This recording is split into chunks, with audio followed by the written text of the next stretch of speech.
I'm dripping sweat.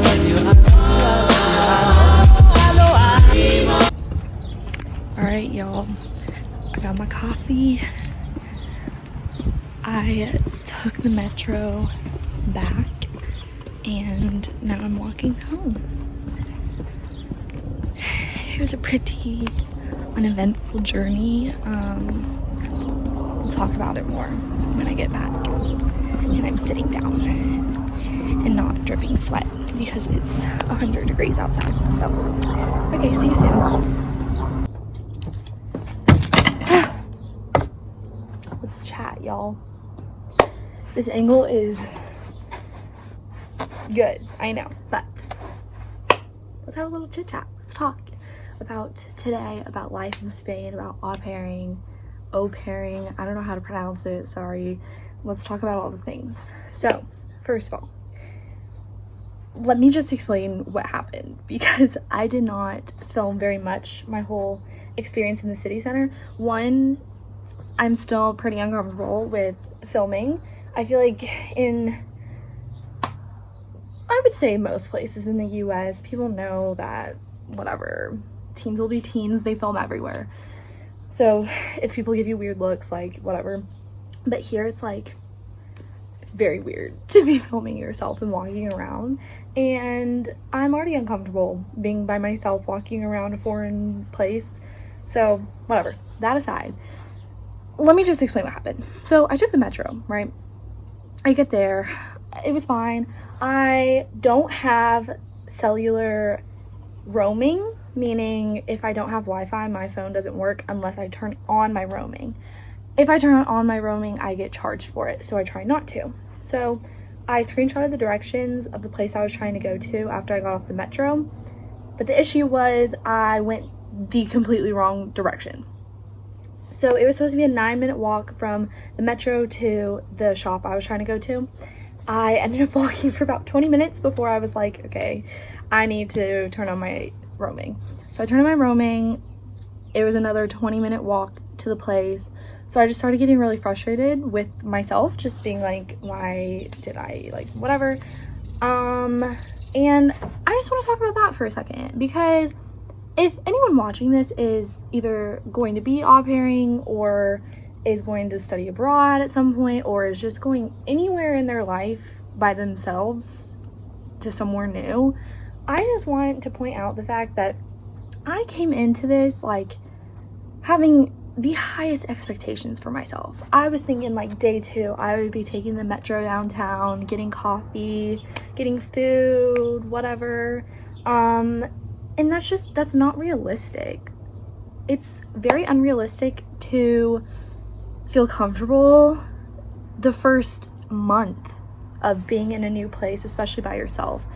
And I feel like I had this whole epiphany about myself that I just have the highest expectations for myself, which isn't necessarily a bad thing, but when you don't have room for mistakes in your expectations, that's where it becomes an issue. And that's what I've been dealing with recently is, for example, I expected to know exactly where I was going, even though I have never been to this place before in my entire life.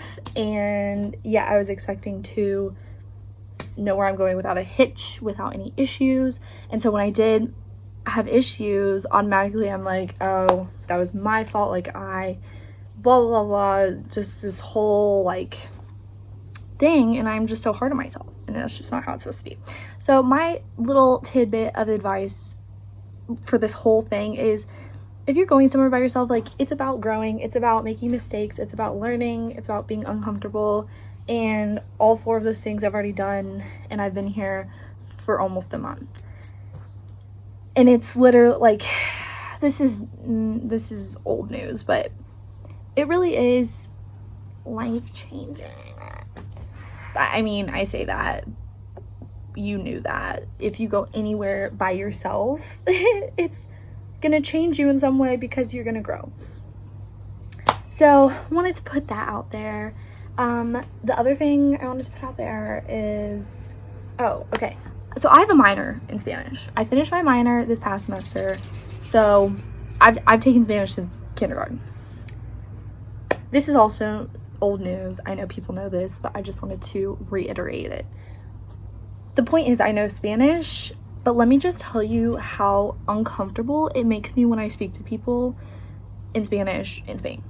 It's a world different from the classroom, obviously. If you're in a classroom and you are having a conversation with either a student or a teacher, you know that they know English. If you don't know a word in Spanish, you'll be like, oh, like, how do you say this word? They tell you. But obviously in Spain, if they don't know English, if you don't know a word, you can't be like, oh, what's this word? Like, oh, sorry. And so it just started giving me a lot of anxiety when I talk to people, especially because they just speak very fast here, obviously. So every day, not every day, I would say once every week, I make a goal to order something in Spanish or go to a store and buy something, obviously. That way it pushes me out of my comfort zone. Getting this coffee was like a lot for me. It was a lot for me. Ordering in Spanish, because obviously they speak back to you in Spanish and ask you questions, and I generally don't know what they're asking. So just wanted to point that out. But yeah, that's my whole TED Talk. Anyway, it's about 12:55. Still pretty early. Usually the kids don't get home until 3:30. So I'm probably just gonna relax, chill out, watch some TV. Yeah, until they get back. And then, like I said, tonight they have English lessons, and the mom and I are gonna go to a personal training session. Come back, eat dinner. I'll probably take the youngest girl to the park later. And that's a typical day in my life. So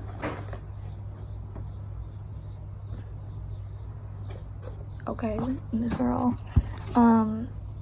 So I'm gonna film when I can, obviously, but no promises that it'll be a lot.